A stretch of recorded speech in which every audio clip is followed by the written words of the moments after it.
ngasi amuk aigi chamaga taramathoi suba anoba sarmon asiga loinana oja sing amasung ichilinau sing khwai pumnamakpu aina aikhogi kanbiba mapu Prabhu Jisu Krista gi mingda khurumjari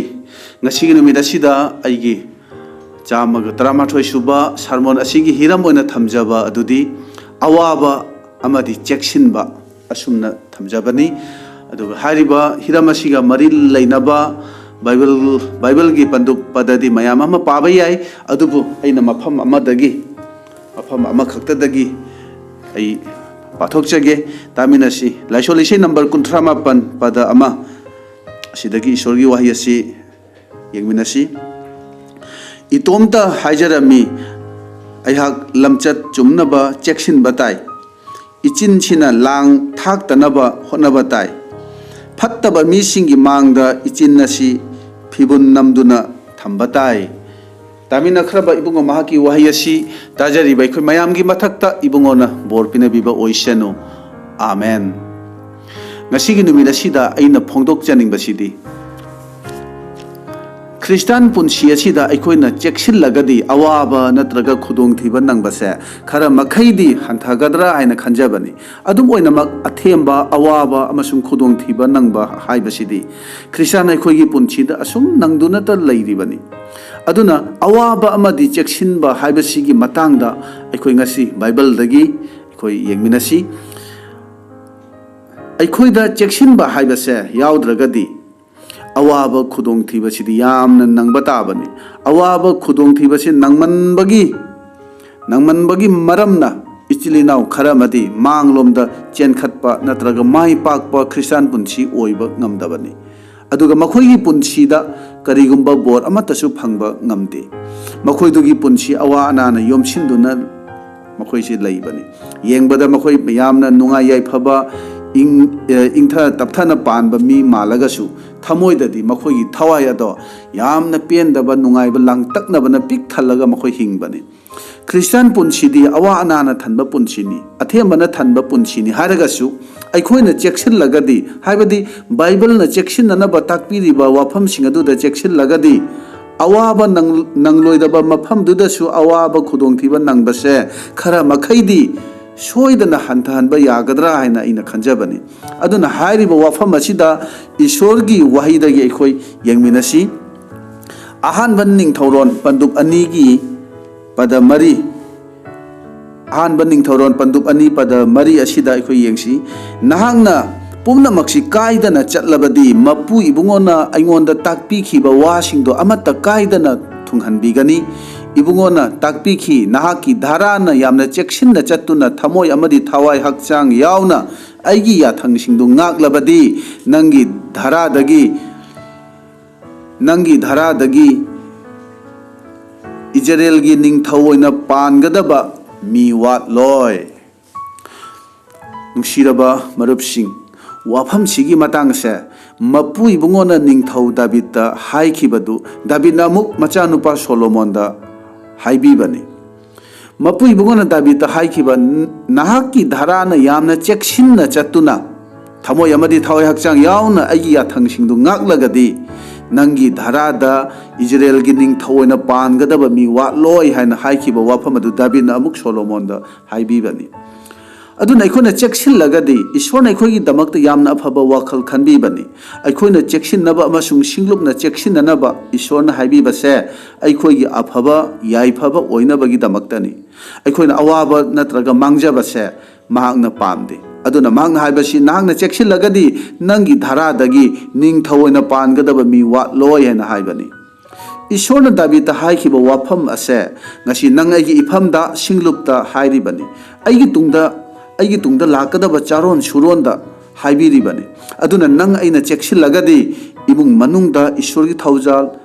magi borgi awatpa leiroi hena takpibani aduna aikhoida isorna cheksinanaba ngasi numit asida haibibani maramdi aikhoina cheksinragadi isorna di aikhoiga compromise natragi adjust tobiroi nang aina matik chadaba oirasu aikhoiga yananaba mahakna chatpiroi mioi badi mafam ayambada natraga wafam ayambada यानद्रबसु नत्रगा नुंगाइनद्रबसु assume याना याननब चत्तुना अखोइना तौगे खलिबा थबक अदो लोइसिनखिननब अखोइ होटनबनी मधुसिंग अदो अखोइगे personal life ता ओइरबसु इमुंग मनुंग नत्रगा सिंगलुप ता ओइरसु अखोइ अदुगुमना हाइबदि याना याननब assume तौनरिबनी अदुगुमना तौबदुना थबक अदुदी assume पांथोकपदि पांथोखी अदुबु अखोइना पामजबा अदुमक्ति ओइबा ngamde assume यारेदा हाइरगा पेंदना तोखिबनी अदुना अहानबा मिरोन पंदुप कुनतरेत पंदुप कुनिथोइगी अहानबा मिरोन पंदुप कुनिथोइ पद तरेत अमसुंग निपानदा अखोइ ईश्वरगी वहाई मसिदा मु येंगसी अहानबा मिरोन पंदुप कुनिथोइ पद तरेत अमसुंग निपानदा मसिदा हाइबसे दाविदना सोलोमोनदा हाइरमी इबुंगो इपाना अइगी ईश्वर मपु इबुंगोगी दमक निंगना संग अमा सागे हाइना निंगलकपा मतम कुइरे अदुबु मपु इबुंगोना ताकपीखी नहाकना ई कया तहनखी अदुगा लान कया सोकनखी नहाकना अइगी इमांग मक्तदा मालेम लैमाई थक्सिदा ई तहनखीबा मरमना नहाकना अइगी निंगना संगदु साबा यारोय मसीगी वाफम असिसु मपु इबुंगोना दाविदता हाइखिबदो दाविदना अमुक मचानुपा सोलोमोनदा हाइखिबनी निंगथौ दाविदना मपु इबुंगोगी दमक निंगना संगमा साबा पामलबसु मदु महाकना ngamखिदे मरमदि महाक मतिक लैबा यामना मतिक लैबा निंगथौ अमा ओइबगी मरमना अचौबा लानफम कया कयादा महाकना मियोय कयागी ई सिन्थाहनखि पुन्सि पिखमना हनखि तसेंगबदि मपु इबुंगोना मागी पुकनिंगना खोइदाजबा दाविदनी दाविदनासु ईश्वरबु सेंगना नुंसिजबनी अदुबु दाविदना निंगना संग सागे खंजबदो मपु इबुंगोना याबिखिदे मसिगी मरमदि ईश्वरगी मियंगदा दाविदती मीगी ई तहनबा मी कया हातखिबा निंगथौ अमा ओइबगिनी मसिदगी खंगबा याबदी नंग आइसु ईश्वरना याबिबा ईश्वरना खंदोकपा मी अमा ओइरंबा याय नहांगना ईश्वरगी थौगल थवा यावना तौरंबासु याय मागी लोइना बिबगी मपान अचौबा अफाफबा थबक कयासु नंग अइना तौखिबा ओइरंबा याय अदुबु करिगुंबा यामना मरु ओइबा वाफम अमदा नत्रगा मरु ओइबा थबक अमा तौगे हाइना खलपा मतमदा ईश्वरना मदुदा थिंगबा यावी नंग अइना मदु तौबगी अयाबा पिबिदे नंग अइबु ईश्वरना नुंसिबा महाना खंदोकपिबा ओइरबसु करिगुंबा अखोइना चेक्सिनदबा अमसुंग अखोइगी पुन्सिना अयोल अरान कया तौबगी मरमना अदुगुंबा मी ओइरगदी यामना मरु ओइबा अदुगुंबा थबकसिंग अदुदा अखोइबु ईश्वरना सिजिनबिरोय ईश्वरना मागी थबकता अखोइगा याननबा कॉम्प्रोमाइज तौरगा नत्रगा एडजस्ट तौरगा चटपिरोय ईश्वरना दाविदका लोइनना एडजस्ट तौरगा चलंबा याबनी नंगदी अफबा मी अइबु थमोय सेंगना नुंसिजबा मीनी अइबु खुरुमजबा मीनी नंगना मियोय कया ई तहानदुना हातखिबा ओइरबसु मसिगी यामना मरु ओइबा थबकसिदी नहाकु पांथोहनगे हाइना हाइरंबा याबनी अदुबु दाविदपु ईश्वरना सिजिनखिदे अइखोइ मियोइबदी करिगुंबा थबक अमा तौगदबदुदा अइखोइना कयारक याननबा असुम चटपा यावी मरु ओइबा थबक अमा तौगदबदुदा मदुगिदमक मतिक चाबा मियोइबदु फंगदबना कनागुंबा कया सेंगना खंगदा हितबा मी मतिक चादबा मी अमबु मदुगी थबक अदु तौहंदुना असुम याननबा तौरगा अखोइ चथबनी मदुदा थबकतु पांथोखिबसु यावी अदुगा करिगुंबा मतमददी अरेमबदा मतम मांगखिबसु यावी थबकती ओइदबा नत्रगा करिगुंबा मतमददी तौरिबा थबकतो सोइबसु यावी असुमना इमुंग मनुंग नत्रगा मरी मतादा सोइबा लानबा मतिक चादबा यावरबसु अखोइ assume याननबा चटनरी हिंगनरी अदुबा अखोना निंगसिंगमिनबा याबदी मियोइबदी असुमना तौरगा चटनरबसु Ishwardi अदुगुमना assume यानबा मागना चटपिरोय अदुना Joshua पंदुप Taret अखोना उबा फंगी मदुदी मखोइना पिखरबा लम आइ हारिबा मफम मदुदा लानफम मदुदा अखाना तौखिबा पाप अमगी मरमना जोशुआदो माइ थीखिबनी मसिना ताकपदी नहाकी इमुंग मनुंगदा पाप तौरबदी ईश्वरना इमुंग मनुंग अदुबु माइ थीबा नंगहल्ले अखाना पाप तौबगी मरमना आइ हारिबा पिखरबा लमदुदा जोशुआना माइ थीखिबनी Israel gi miyamna awaba khangkhibado mi amana haiba indabagi maram nani ningsing minaba yabadi matang sida David pu ningna sang sabagi ayabado pikhide mausibu Ishorna sijinarabasu magi wahida soikhibagi maramna haibadi mausigi wahi amada soikhibagi maramna wasak pibalam aduda mausibu Ishorna changhankhide aduna karigumba wafam kharadagi haibadi aikhoina karisu natte khaliba wafamdagi awaba khudongthiba natraga athemba nangdananaba aikhoida chekshinnanaba Ishorna takpibani aduna Ishorna aikhoiga adjust tawraga asum yananaba chatpiba taragadi aikhoisu aikhoigi aningba apambada punsi amada adugma punsi amada haibadi pap tawbada kiba leitaba adugma punsi amada aikhoise hinglamba yabani aduna Ishorgi yathang ngakpada magi haiba inbada yamna aikoi chekshinningaini aduna Christian punchida awaba natraga khudongthiba tadanaba kari da chekshin gadabano haibagi matangda aikoi point khara thokna aikoi yengminasi aduna ahanbadadi khongsanba pandup kunhundoi pada tarahundoi dagi aikoi Ishorgi wahi yengminasi khongsanba pandup kunhundoi pada tarahundoi asumna hairi aina nakhoida haikriba wasing asida pukning thamu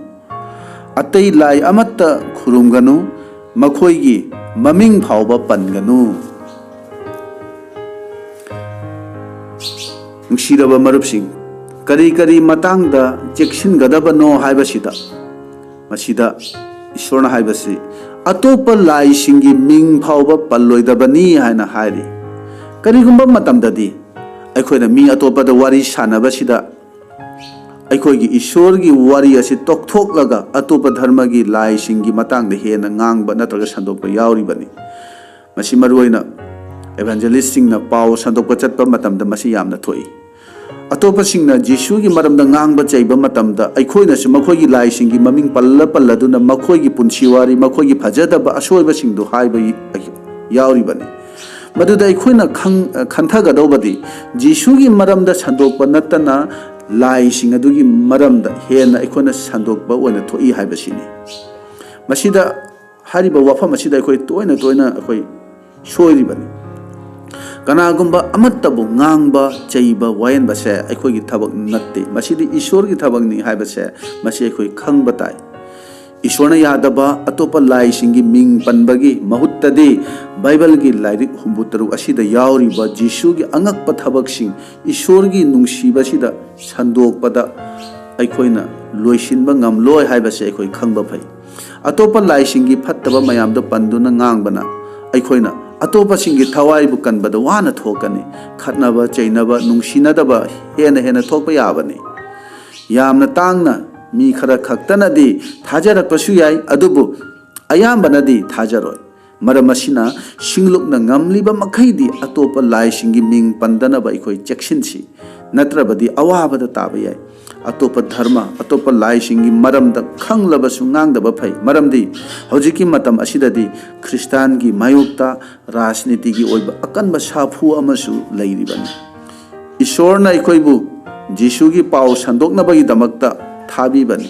madugi damak aikoibu kauthokpibani masi aikoi ningsingminasi ani subadadi tabada chekshin batai aikhoina taribadu karino karamna taribano haibadu da aikoi chekshin batai masigi matang asida aikoi mark panduk mari pada kun mari asida aikoi yengsi mark panduk mari pada kun mari asida haibase amasung ibungona makhoida hai nakhoina tari badu cheksillu nakhoina tari badu cheksillu haina hari masida nakhoina tari badu cheksillu haina Jesu Christian aikhoida takpi bani aduga amuk luk panduk nipan gi pada tara nipan masida mu yengsi luk पंदुप निपानगी पद तरा निपान मसीदा हाइबसी मरम अदुना नखोइना करम्बा मवोंगदा ताबगे चेक्सिल्लु नखोइना करम्बा मवोंगदा ताबगे चेक्सिल्लु हाइना मसीदा Bible असिना हाइरि नखोइना करी ताबनो करम्बा मवोंगदा ताबनो चेक्सिल्लु हाइना हाइरि ताइबंगपान असिदा थोकलिबा थौदो वाथोक मयाम असे अखोइना तारी अदुगा तारी बदुगी मतुंग इन्ना अखोइगी पुकनिंगदा अखोइगी वाखलदा अखोइगी अहोंगबा अमा लाकपनि तारिबदुगी मतुंग इन्ना अखोइगी पुंसी मरेलदा अहोंगबा लाकपदुना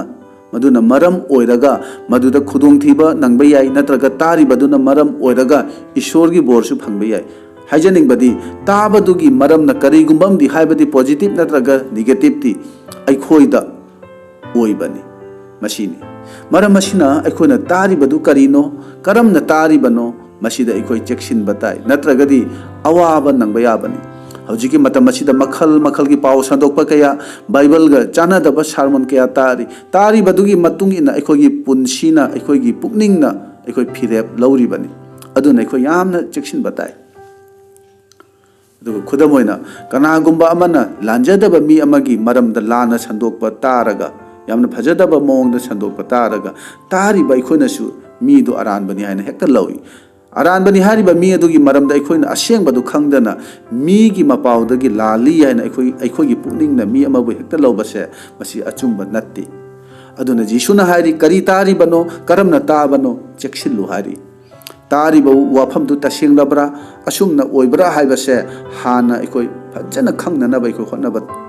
होनबा ताबनी चाखलबा मतम असिददी सोशल मीडियानासु मियोय कयादा बाइबल बु लाना संदोकपा लाना तंबीबा मीगी पुंसीबु अरानबद लमजिंगदुना अवाबा ताहनबा थवाइबु मांगहनबा कया अमा हौजिकी मतम असिदा थोकलिबनी अदुना अखोइ चेक्सिन बताय चेक्सिन रगदी अवाबा खुदोंथीबदा ताबा याबनी अदुना करी तारी करमना तारिबनो चेक्सिल्लु हाइना जीसुना अखोइदा ताकपीरी अहुम सुबददी ताइबंग पानबगी मीसिंगा तिनबदा चेक्सिन बताय अदुना सिंगलुपना कना कनागा तिनगदबनो मसीदा अखोइ यामना चेक्सिन बताबनी मरमदी अखोइना तिनबा असिगी इफेक्ट तिनरिबदुगी मम्मी अखोइ मियोइबगी थमोइदा तारिबनी अदुना तिनरिबदुगा अखोइ अमत्ता ओइबनी पुकनिंग वाखलसे हेक्ता मानरकबनी अदुना बाइबलना हाइरि थाजदबगा करी मरी लैनबगे ताइबंग पान सिदगी अखोइ कंजनब होनो हाइना बाइबलना हाइबनी अदुना लाइसोलेशन नंबर 59 गी अमदुदा साय अइना हौबा मतमदा पाथोकचखिबदो अमुक्तगा हना पाथोकचगे तामिनसी लाइसोलेशन नंबर 59 पद अमदा इतोमता हाइजरमी अहाक लमचत चुमनबा चेक्सिन बताय इचिलसिना लांग थाक्तनब होनबताय फत्तबा मीसिंगी मांगदा इचिनसी फिबुन नमदुना थंबताय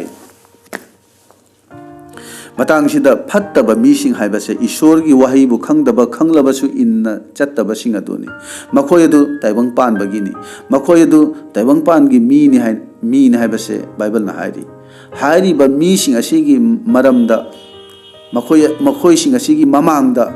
नंग अइना पाप तौदनबा अखोगी इचिलसे मेंसिनदुना लैबा ताय हाइना दाविदना हाइबनी अखोइना असुम ताइबंग पानगा तिनबसिदा अखोगी वहाई वतादा अखोइ सोइबा यावी अदुना यामना चेक्सिन बताबनी खुदमोना ईश्वरगी वहाई असि कया सेंगना खंगदबसिंगना नत्रगा सिंगलुपना चथरिबा मोंग असि सेंगना खंगदबगी मरमना ताइबंग पानगी मीसिंगना अखोइबु चांगेंग ओइना तौबा मतम मदुदा ईश्वरगी मतांगदा येतनरकपदा माइथीबा अमदी इकाइबा नंगबगी मरमना जीसुबु थादोखिबा ख्रिस्तान थादोखिबा मियोय कयामा अखोइगी इरक्ता यावदबा नत्ते अदुना अखोइना करी nganglibano ꯑꯩꯈꯣꯏꯅ ꯀꯔꯝꯅ ꯇꯥꯔꯤꯕꯅꯣ ꯍꯥꯏꯕꯁꯦ ꯃꯁꯤ ꯑꯩꯈꯣꯏ ꯌꯥꯝꯅ ꯆꯦꯛꯁꯤꯟꯕ ꯇꯥꯕꯅꯤ ꯑꯗꯨꯅ ꯑꯃꯨꯛ ꯀꯣꯂꯣꯁꯤꯌꯥ ꯄꯟꯗꯨꯞ ꯃꯔꯤꯒꯤ ꯄꯗ 5 ꯑꯗꯨꯗ ꯑꯃꯨꯛ ꯏꯁꯣꯔꯒꯤ ꯋꯥꯍꯩ ꯑꯁꯤ ꯑꯃꯨꯛ ꯌꯦꯡꯁꯤ ꯄꯥꯊꯣꯛꯆꯒꯦ ꯀꯣꯂꯣꯁꯤꯌꯥ ꯄꯟꯗꯨꯞ 4 ꯄꯗ 5 ꯑꯁꯤꯗ ꯍꯥꯏꯔꯤ ꯑꯆꯥꯕ ꯃꯇꯝ ꯂꯩꯗꯨꯅ ꯃꯄꯥꯟ ꯊꯣꯡꯗ ꯂꯩꯕꯁꯤꯡꯂꯣꯝꯗ ꯁꯤꯡꯅ ꯆꯠꯂꯨ ꯑꯆꯥꯕ ꯃꯇꯝ ꯂꯩꯗꯨꯅ ꯃꯄꯥꯟ ꯊꯣꯡꯗ ꯂꯩꯕꯁꯤꯡꯂꯣꯝꯗ ꯁꯤꯡꯅ ꯆꯠꯂꯨ ꯅꯨꯡꯁꯤꯔꯕ ꯃꯔꯨꯞꯁꯤꯡ ꯑꯩꯈꯣꯏꯗ ꯑꯆꯥꯕ ꯃꯇꯝꯗꯤ ꯂꯩꯒꯅꯤ ꯑꯗꯨꯕꯨ ꯃꯗꯨꯒꯤ ꯑꯆꯥꯕ ꯃꯇꯝ ꯅꯠꯇ꯭ꯔꯒ ꯈꯨꯗꯣꯡꯆꯥꯕ ꯃꯇꯝ ꯑꯗꯣ ꯂꯥꯟꯅ ꯁꯤꯖꯤꯟꯅꯗꯅꯕ ꯆꯦꯛꯁꯤꯟꯕ ꯇꯥꯏ ꯃꯈꯣꯏꯒꯤ ꯂꯥꯡ ꯑꯗꯨꯗ ꯍꯥꯏꯕꯗꯤ ꯏꯁꯣꯔ ꯊꯥꯖꯗꯕ ꯃꯈꯣꯏꯒꯤ ꯂꯥꯡ ꯑꯗꯨꯗ ꯑꯩꯅ ꯉꯥꯡꯂꯤꯕ ꯋꯥꯍꯩꯗꯨꯒꯤ ꯃꯔꯝꯅ ꯊꯨꯗꯅꯕ ꯑꯩꯈꯣꯏ ꯆꯦꯛꯁꯤꯟꯕ ꯇꯥꯏ ꯑꯩꯈꯣꯏꯅ ꯀꯅꯥꯒ ꯇꯤꯟꯅꯔꯤ ꯀꯔꯝꯅ ꯇꯤꯟꯅꯔꯤꯕꯅꯣ ꯍꯥꯏꯕꯁꯦ ꯌꯥꯝꯅ ꯆꯦꯛꯁꯤꯟꯅꯤꯡꯉꯥꯏꯅꯤ ꯃꯔꯝꯗꯤ ꯐꯠꯇꯕ ꯇꯤꯟꯅꯕꯅ ꯑꯐꯕ ꯂꯝꯆꯠ ꯃꯥꯡꯍꯟꯈꯤꯕ ꯌꯥꯕꯅꯤ ꯑꯩꯈꯣꯏꯒꯤ ꯏꯔꯛꯇ ꯊꯥꯖꯕꯅꯤ ꯍꯥꯏꯅ ꯂꯩꯔꯤꯕ ꯏꯆꯤꯜ ꯏꯅꯥꯎ ꯀꯌꯥ ꯑꯃꯗꯤ ꯊꯥꯖꯗꯕꯁꯤꯡꯒ ꯇꯤꯟꯅꯃꯟꯕꯒꯤ ꯃꯔꯝꯅ ꯃꯈꯣꯏꯒꯤ ꯋꯥꯍꯩ ꯋꯥꯇꯥ ꯊꯕꯛ ꯊꯧꯔꯝ ꯂꯝꯆꯠꯅꯆꯤꯡꯕ ꯈꯨꯗꯤꯡꯃꯛꯇ ꯇꯥꯏꯕꯪꯄꯥꯟꯒꯤ ꯁꯑꯣꯡꯗ ꯑꯩꯈꯣꯏꯅ ꯎꯔꯤ ꯃꯈꯣꯏꯅ ꯖꯤꯁꯨꯒꯤ ꯁꯑꯣꯡ ꯂꯧꯗꯨꯅ ꯈ꯭ꯔꯤꯁꯇꯕꯨ ꯐꯣꯡꯗꯣꯛꯀꯗꯕꯅꯤ ꯍꯥꯏꯕꯗꯣ ꯃꯈꯣꯏꯅ ꯀꯥꯎꯊꯣꯛꯈ꯭ꯔꯦ ꯑꯗꯨꯅ ꯇꯥꯏꯕꯪꯄꯥꯟꯒꯤ ꯃꯤꯁꯤꯡꯒ ꯇꯤꯟꯅꯕꯁꯤꯗ ꯑꯄꯪꯕꯒꯨꯝ ꯅꯠꯇꯅ ꯑꯁꯤꯡꯕꯒꯨꯝ ꯑꯣꯏꯗꯕ ꯌꯥꯗꯕꯅꯤ ꯑꯁꯤꯡꯕ ꯍꯥꯏꯕꯁꯤꯗꯤ ꯆꯦꯛꯁꯤꯟꯕ ꯍꯥꯏꯕ ꯏꯟꯕ ꯏꯁꯣꯔꯕꯨ ꯀꯤꯅ ꯆꯠꯄꯁꯤꯅꯤ ꯃꯔꯤꯁꯨꯕꯗꯗꯤ ꯂꯥꯟꯅ ꯇꯝꯕꯤꯕꯗꯒꯤ ꯆꯦꯛꯁꯤꯟꯕ ꯃꯁꯤꯒꯤ ꯃꯇꯥꯡꯗ ꯕꯥꯏꯕꯜꯒꯤ ꯃꯐꯝ ꯑꯃꯗꯒꯤ ꯌꯦꯡꯁꯤ ꯑꯅꯤꯁꯨꯕ ꯄꯤꯇꯔ ꯄꯟꯗꯨꯞ 3 ꯄꯗ 13 ꯑꯃꯁꯨꯡ 13 ꯌꯦꯡꯁꯤ ꯃꯍꯥꯛꯅ ꯏꯕ ꯈꯔꯗꯤ ꯈꯪꯕꯗ ꯌꯥꯝꯅ ꯂꯨꯅ ꯊꯣꯛꯏ ꯀꯔꯤꯃꯠꯇ ꯇꯥꯗ꯭ꯔꯤꯕ ꯑꯃꯁꯨꯡ ꯑꯔꯦꯞꯄ ꯂꯩꯇꯕ ꯃꯤꯁꯤꯡꯅ ꯁꯥꯁꯇ꯭ꯔꯒꯤ ꯋꯥ ꯑꯣꯟꯅ ꯇꯩꯅꯍꯟꯗꯨꯅ ꯃꯈꯣꯏꯃꯛꯁꯨ ꯃꯥꯡꯕ ꯐꯥꯎꯕꯗ ꯑꯣꯟꯅ ꯇꯩꯅꯍꯜꯂꯤ ꯃꯔꯝ ꯑꯗꯨꯅ ꯑꯆꯥꯟꯕ ꯁꯥ ꯅꯈꯣꯏꯗꯤ ꯍꯥꯟꯅ ꯈꯪꯂꯕꯅꯤꯅ ꯆꯦꯛꯁꯤꯜꯂꯨ ꯑꯗꯨ ꯅꯠꯇ꯭ꯔꯕꯗꯤ ꯋꯥꯌꯦꯜ ꯆꯠꯇꯕꯁꯤꯡꯅ ꯅꯈꯣꯏꯕꯨ ꯂꯥꯟꯅ ꯂꯝꯖꯤꯡꯈꯤꯗꯨꯅ ꯅꯈꯣꯏꯅ ꯆꯦꯠꯅ ꯂꯦꯞꯆꯔꯤꯕ ꯑꯗꯨꯗꯒꯤ ꯇꯨꯕ ꯌꯥꯏ ꯅꯨꯡꯁꯤꯔꯕ ꯏꯆꯤꯜ ꯏꯅꯥꯎꯁꯤꯡ ꯃꯁꯤꯒꯤ ꯃꯇꯥꯡꯗ ꯃꯁꯤꯗ ꯑꯩꯈꯣꯏꯅ ꯎꯕꯁꯤ ꯃꯁꯤꯗ ꯍꯩꯇ ꯁꯤꯡꯗꯕꯁꯤꯡ ꯍꯥꯏꯕꯁꯦ ꯁꯥꯁꯇ꯭ꯔ ꯏꯁꯣꯔꯒꯤ ꯋꯥꯍꯩꯒꯤ ꯃꯇꯥꯡꯗ ꯈꯪꯗ ꯍꯩꯇꯕꯁꯤꯡꯗꯣ ꯃꯈꯣꯏꯁꯤꯡ ꯑꯗꯨꯅꯤ ꯃꯁꯤꯗ ꯍꯥꯏꯕꯁꯤ ꯑꯗꯨꯅ ꯑꯩꯈꯣꯏꯅ ꯈꯪꯈ꯭ꯔꯕ ꯙꯔꯃ ꯆꯦꯟꯕꯒꯤ ꯑꯆꯦꯠꯄ ꯊꯥꯖꯕ ꯑꯗꯨꯗꯒꯤ ꯃꯈꯣꯏꯅ ꯊꯦꯝꯗꯣꯛꯈꯤꯗꯅꯕ ꯆꯦꯛꯁꯤꯜꯂꯨ ꯍꯥꯏꯅ ꯍꯥꯏꯕꯅꯤ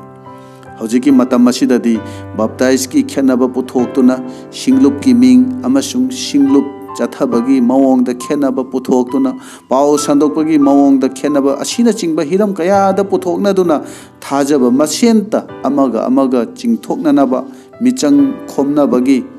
ꯑꯗꯨꯒꯨꯝꯕꯒꯤ ꯋꯥꯈꯜꯂꯣꯟ ꯑꯃ ꯀꯟꯅ ꯂꯩꯔꯤꯕꯅꯤ ꯃꯗꯨꯁꯨ ꯂꯥꯟꯅ ꯇꯝꯕꯤꯕ ꯂꯥꯟꯅ ꯁꯟꯗꯣꯛꯄ ꯃꯈꯣꯏꯁꯤꯡ ꯑꯗꯨꯅ ꯑꯌꯥꯝꯕꯅꯤ ꯑꯗꯨꯅ ꯋꯥꯌꯦꯜ ꯆꯠꯇꯕꯁꯤꯡꯅ ꯂꯥꯟꯅ ꯂꯝꯖꯤꯡꯈꯤꯗꯅꯕ ꯆꯦꯛꯁꯤꯜꯂꯨ ꯍꯥꯏꯅ ꯕꯥꯏꯕꯜꯅ ꯑꯩꯈꯣꯏꯗ ꯇꯝꯕꯤꯕꯅꯤ ꯑꯔꯣꯏꯕꯗ 5ꯁꯨꯕꯗꯗꯤ ꯏꯁꯥꯒꯤ ꯑꯃꯁꯨꯡ ꯏꯃꯨꯡ ꯃꯅꯨꯡꯒꯤ ꯃꯇꯥꯡꯗ ꯆꯦꯛꯁꯤꯟꯕ ꯃꯁꯤꯒꯤ ꯃꯇꯥꯡꯗ ꯑꯩꯈꯣꯏ ꯑꯃꯨꯛ ꯑꯅꯤꯁꯨꯕ ꯋꯥꯌꯦꯜꯂꯣꯟ ꯄꯟꯗꯨꯞ 4ꯒꯤ 7ꯗ ꯑꯩꯈꯣꯏ ꯌꯦꯡꯁꯤ ꯄꯟꯗꯨꯞ 4ꯒꯤ ꯄꯗ 7 ꯑꯁꯤꯗ ꯑꯁꯨꯝꯅ ꯍꯥꯏꯔꯤ ꯅꯈꯣꯏꯅ ꯈꯪꯒꯗꯕꯗꯤ ꯊꯃꯣꯏ ꯁꯦꯡꯅ ꯊꯝꯗꯨꯅ ꯅꯃꯤꯠꯃꯛꯅ ꯎꯔꯕ ꯄꯣꯠꯁꯤꯡ ꯑꯗꯣ ꯀꯥꯎꯗꯅꯕ ꯍꯣꯠꯅꯒꯗꯕꯅꯤ ꯅꯈꯣꯏꯅ ꯇꯥꯏꯕꯪ ꯆꯤꯟꯖꯥꯛ ꯆꯥꯔꯤꯉꯩ ꯍꯥꯏꯔꯤꯕꯁꯦ ꯃꯥꯡꯈꯤꯗꯅꯕ ꯍꯣꯠꯅꯒꯗꯕꯅꯤ ꯄꯨꯝꯅꯃꯛꯁꯤ ꯅꯈꯣꯏꯒꯤ ꯅꯆꯥꯁꯤꯡꯗ ꯇꯥꯛꯄꯤꯒꯗꯕꯅꯤ